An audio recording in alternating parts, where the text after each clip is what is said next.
Thank you for participating in today's professional development session on the new standards.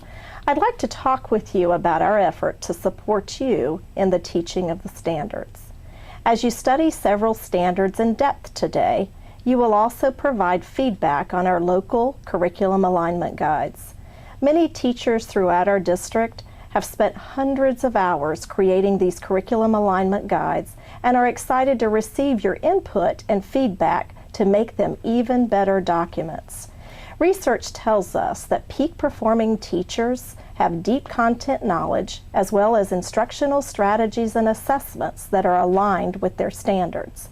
Having a common language about our standards will also allow us to communicate effectively and, most importantly, enable our students to master these standards. As we study the standards using our curriculum alignment guides, it is important to understand the guiding principles behind total instructional alignment. The top portion of the curriculum alignment guide provides information about the specific standard. The essential questions are aligned to the standard as well as the instructional task analysis. The instructional task analysis contains tasks the students must be able to do in order to master the standard. These tasks are sequential by skill as well as by thinking level. Tasks are skill-based. They are not activity-based. They begin with the acquisition of knowledge and end with complex thinking processes. For example, we would not see a task related to students completing a Venn diagram or a double bubble map. Instead, we would focus on the skills of comparing and contrasting. The instructional strategy the teacher may use to assist students in learning the complex thinking skills of compare and contrast may include the use of a Venn diagram to organize the student's thoughts. However, the teacher would expect the student to explain the similarities and differences between these two elements in several paragraphs.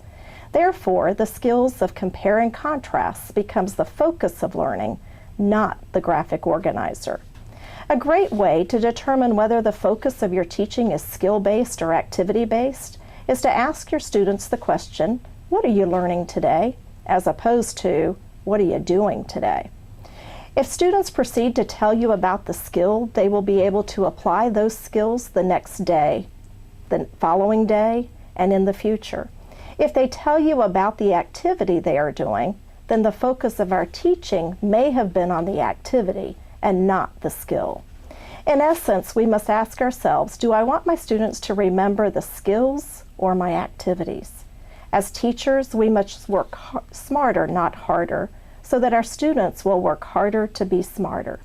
The task analysis for each standard focuses on skills written from simplistic to complex to ensure that our students have the foundational knowledge to enable them to apply the future-ready skills of creative and critical thinking as they strive to master the standards. Additionally, the curriculum alignment documents contain a few instructional components to include the primary and secondary vocabulary words that a student must understand in order to master each one of the standards. Another instructional component can be found in the resources column. Our teachers who wrote these documents included text and electronic resources available to assist us in teaching these standards. Finally, you will find assessment prompts that can be used for diagnostic, formative, benchmark, or summative purposes to determine student mastery of each of the standards. Thank you for your efforts today as we dig deeper into the standards. We value your input as we strive to create curriculum alignment guides for our teachers to ensure that our students are able to master the new standards.